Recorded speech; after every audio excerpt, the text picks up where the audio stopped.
فأرسلنا عليهم الطوفان والجراد والقمل والضفادع والدم آيات مفصلات فاستكبروا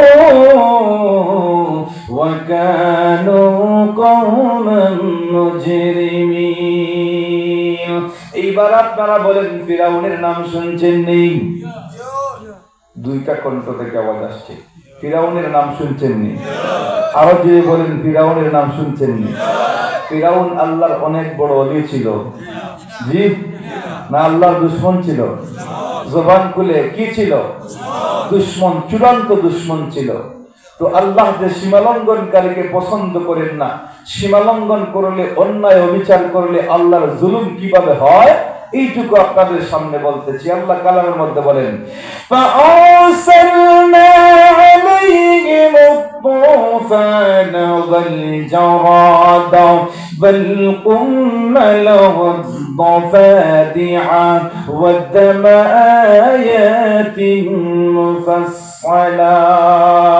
فاستكبروا وكانوا قوما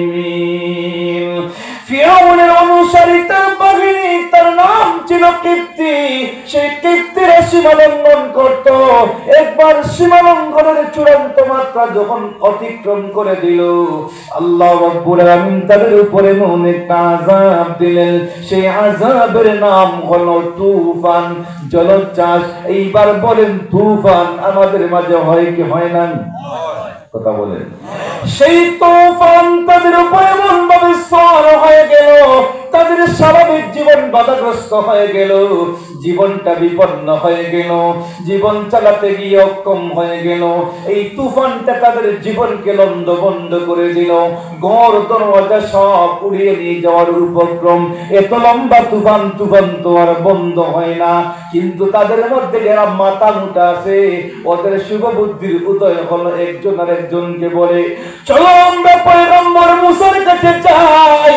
মুসার কাছে গিয়ে আমরা হাত জোড় করে বলি হে মুসা তোমার আল্লাহর কাছে দোয়া কইরা আমাদের তুফান তুমি বন্ধ করাও যদি তুফান বন্ধ করাইতে পারো জলোচ্ছ্বাস বন্ধ করাইতে পারো আমরা ওয়াদাবদ্ধ হয়ে গেলাম আমরা মুসলমান হয়ে যাব এইবার আপনারা বলেন যখন তারা মুসা পয়গম্বরের কাছে মনটা বলল যে আমরা মুসলমান হয়ে যাব তোমার দুই হাত উঠাইয়া আল্লাহর কাছে দোয়া কইরা আমাদের তুফান থেকে মুক্তি দাও পয়গম্বর মুসা শুনিয়া খুশি হলেন না বেজার হলেন আরো আওয়াজ দিয়া বলেন খুশি না বেজার কারণ পয়গম্বর তো দুনিয়াতে এই জন্যই তো আসছেন আল্লাহর জমিনে আল্লাহর নিজাম কায়েম করা মানুষদেরকে মুসলমান বানানো এই জন্যই তুই পয়গম্বর এই কাজ নিয়ে আসছেন যখন শুনলেন যে ওরা বলছে আমরা মুসলমান হয়ে যাব তোমার আল্লাহর দরবারে হাত উঠাইয়া আমাদের তুফান বন্ধ করাও পয়গম্বর মুসা আলাইহিস সালাম খুশি হইয়া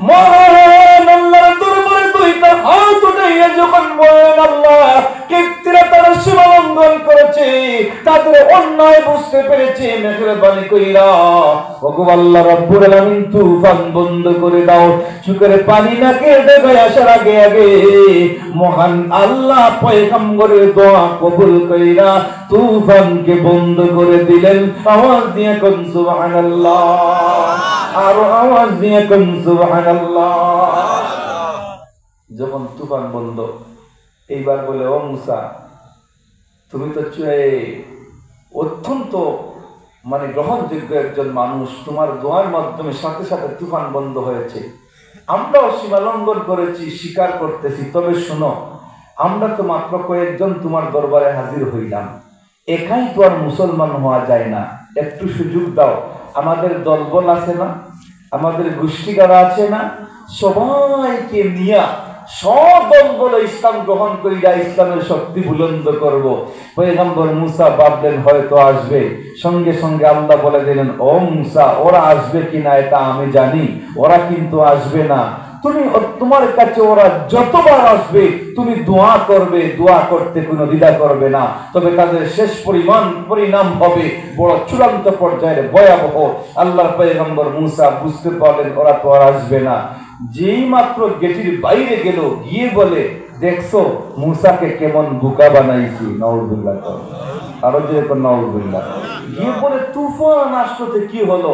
জলোচ্ছ্বাসে তো আমাদের কোনো ক্ষতি হয় নাই, গড় দরওয়াজার সামান্য ক্ষতি হয়েছে, তবে ফসল তো খুব ভালো হয়েছে, ধান ভালো হয়েছে, ফল ফলাদি ভালো হয়েছে, সুতরাং তুফান আমাদের জন্য আযাব ছিল না। আমরা মুসলমান হইয়া বাপ দাদার ধর্মকে কলঙ্কিত করতে পারবো না, প্রয়োজন নেই মুসলমান হওয়ার। চিল্লায় কর নাউজুবিল্লাহ। কয়েকদিন গেল ভালো, আবার সামান্য কয়েকদিন অতিক্রম হওয়ার পরে আবার শুরু করে দিল সীমালঙ্ঘন। এমন কোন অন্যায় নাই যে অন্যায়টা তারা করেন। আল্লাহ বলেন, فَأَرْسَلْنَا عَلَيْهِمُ الطُّوفَانَ وَالْجَرَادَ। 2 নম্বরে যখন সীমালঙ্ঘন শুরু করলো, যখন সীমালঙ্ঘনের মাত্রা অতিক্রম করে দিল, আল্লাহ রাব্বুল আলামিন দ্বিতীয়বারের মতো তাদেরকে এমন একটা আযাব দিলেন, সেই আযাবের নাম হলো পঙ্গপাল। পঙ্গপাল এক ধরনের ফড়িং, যারা ফসলকে একবারে মুহূর্তের ভিতরে নষ্ট করে। ভারতের পূর্বাঞ্চলে মাঝে মধ্যে এখনো পঙ্গপাল হানা দেয়। সেই পঙ্গপাল তাদের জীবনকে বিপন্ন করে দিল, ফসল টসল যা আছে সব কিছু খেয়ে শেষ করে দিল। শেষ পর্যন্ত দেখা যায় তাদের ঘরের দরওয়াজা জানালা পর্যন্ত খাওয়া আরম্ভ করলো। দরওয়াজা জানালার চিপায় চাপায় যে নাট বল্টু আছে, সেই নাট বল্টু গুলা পর্যন্ত খাওয়া আরম্ভ করলো। এইবার চিন্তা করলো কিভাবে বাঁচি, জীবন তো আমাদের অতিষ্ঠ হয়ে গেল, আমাদের স্বাভাবিক জীবন তো বাধাগ্রস্ত হয়ে গেল। এইবার আবার চিন্তা করলো মুসার কাছে যাওয়ার দরকার। সুবহানাল্লাহ, সুবহানাল্লাহ।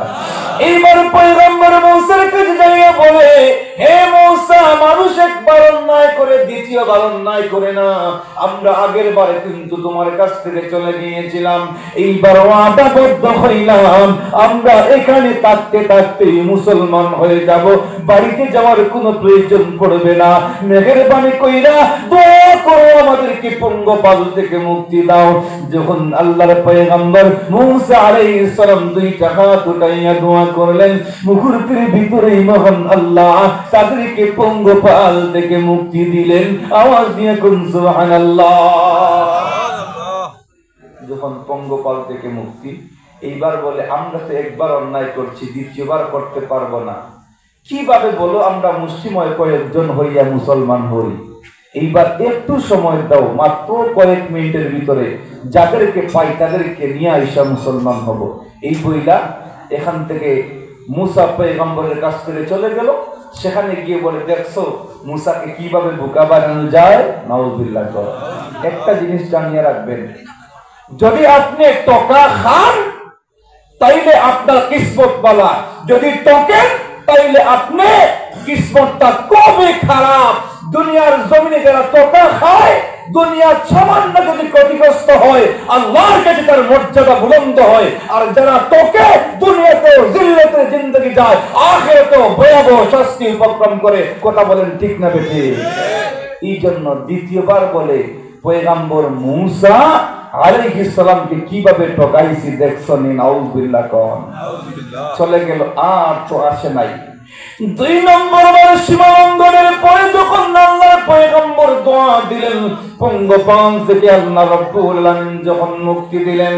3 নম্বর বার যখন সীমালঙ্ঘন করলো, 3 নম্বর বার সীমালঙ্ঘনের কারণে মহান আল্লাহ রাব্বুল আলামিন তাদেরকে এমন একটা আযাব দিলেন, সেই আযাব হলো উকুন। চিনেননি উকুন?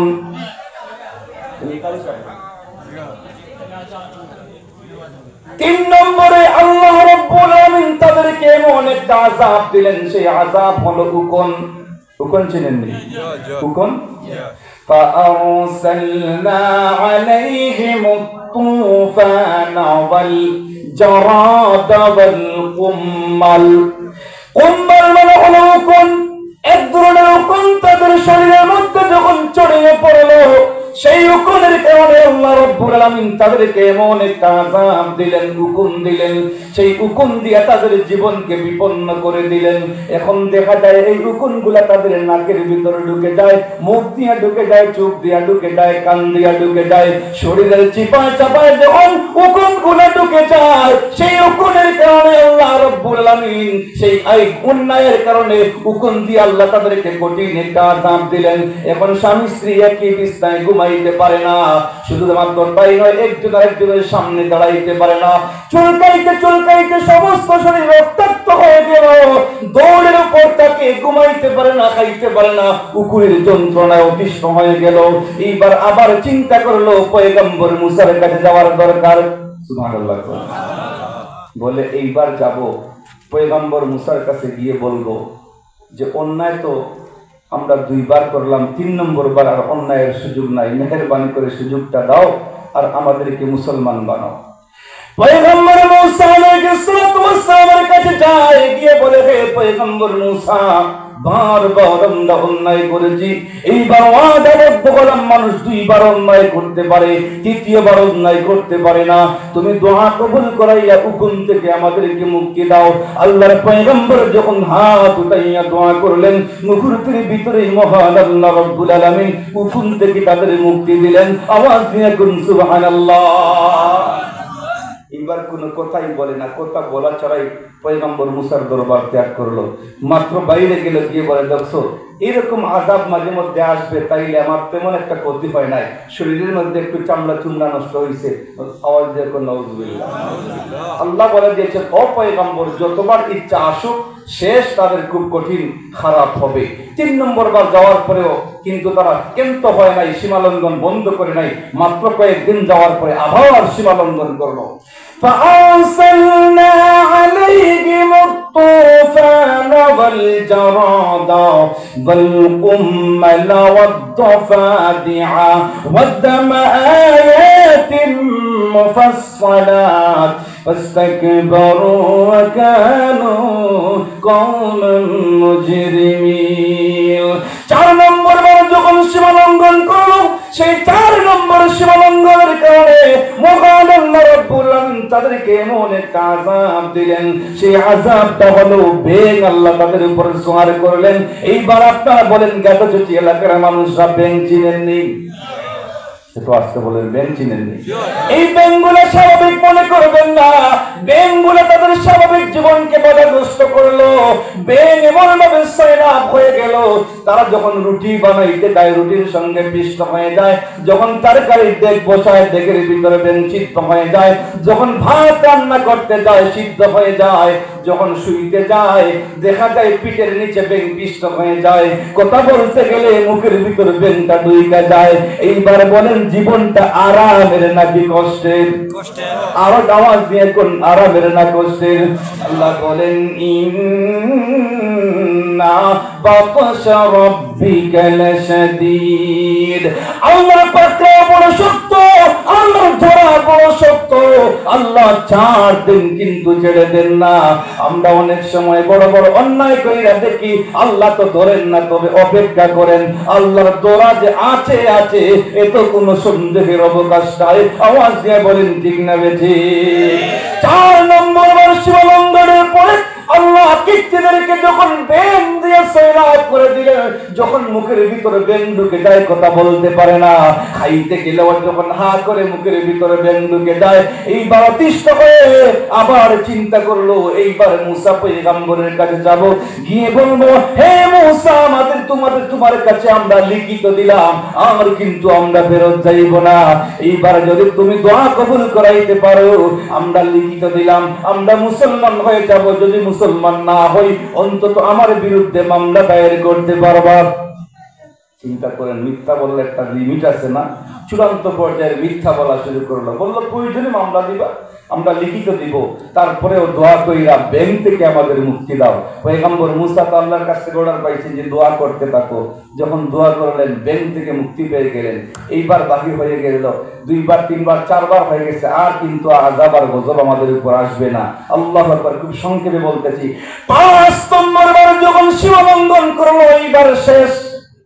আল্লাহ রাব্বুল আলামিন বলেন ফাআরসালনা আলাইহিম তুফান ওয়াল জারাদা ওয়াল কুম্মালা ওয়াদ দাফাদিআ ওয়াদ দামা আয়াতিন মুফাসসালাত। 5 নম্বর বার যখন সীমালঙ্ঘন করলো আল্লাহ রাব্বুল আলামিন তাদেরকে এমন একটা আযাব দিলেন, তাদের যত পানি আছে সমস্ত পানিগুলোকে আল্লাহ রক্ত বানায়া দিলেন। আল্লাহু আকবার বলেন, আরো জোরে আল্লাহু আকবার। এইবার বলেন পানির অপর নাম কি? জীবন। পানির অপর নাম কি? পানি ছাড়া মানুষ বাঁচতে পারে। যখন সমস্ত পানি রক্ত হয়ে গেল, ঘরের ভিতরে যে পানি, নলকূপের পানি, এরপরে সাগরের পানি, নদীর পানি, খালের পানি সব রক্ত হয়ে গেল। এখন তো আর তাদের জীবনটা কঠিন থেকে কঠিন মুসিবতের সম্মুখীন হয়ে গেল। এইবার কয়েকদিন যাওয়ার পরে অপেক্ষা করতে করতে পানি তো আর পুনরায় পানির রূপ নেয় না। এইবার মুসলমানদের ঘরে যায়, ঢুকিয়া বলে ও মুসলমানেরা তোমাদের পানিগুলো একটু দেখাও। দেখা যায় মুসলমানের পানি তো ঠিকই পানির মতোই আছে। এইবার বলে একটু ইহসান করো, আমাদেরকে একটা গ্লাস 2টা গ্লাস পানি পান করাইয়া আমাদেরকে স্বাভাবিক জীবনে ফিরতে দাও। মুসলমানরা মায়া কইরা যখন তাদের হাতে গ্লাস দিয়ে পানি দেয়, দেখা যায় তাদের হাতে আনার সঙ্গে সঙ্গে সেই পানিগুলো রক্ত হয়ে যায়। এইবার বলে না আমাদের হাত দিয়ে হবে না, তোমাদের হাত দিয়ে আমাদের মুখে দাও। যখন তাদের হাত দিয়ে মুসলমানদের হাত দিয়ে মুখে দেওয়া হয়, টুটের কাছে আসার সঙ্গে সঙ্গে সেই পানিগুলো রক্ত হয়ে যায়। আল্লাহু আকবার। এই জন্য জুলুম যখন করবেন চিন্তা করবেন, জুলুমের মাত্রা যখন ছড়িয়ে যাবে আল্লাহর পক্ষ থেকে আযাব আর গজব আসবেই আসবে। এখন 5 নম্বর বার সীমালঙ্ঘনের পরে এখন পয়গম্বর মুসার কাছে যায় না, আগের বার তো লিখিত দিয়ে আসছিলাম। এইবার মুসলমানদেরকে বলে ও মুসলমানেরা তোমরা একটু সাহায্য করো, আমাদেরকে একটু সাহায্য করো। আর তোমরা পয়গম্বর মুসার কাছে একটু ওকালতি করো, ওকালতি কইরা বলো যাতে করে আমরা পানি পুনরায় পাই এবং রক্ত থেকে মুক্তি পাই। তোমরা একটু সাহায্য করো। পয়গম্বর মুসাকে বলার মতো সাহস আমাদের নাই। মুসা পয়গম্বরের কাছে মুসলমানরা যখন যায় গিয়ে বলে, পয়গম্বর মুসা আলাইহিস সালাম যখন দোয়া করলেন মুহূর্তের ভিতরে সমস্ত রক্তকে আল্লাহ পুনরায় পানি বানাই দিলেন। বলেন সুবহানাল্লাহ।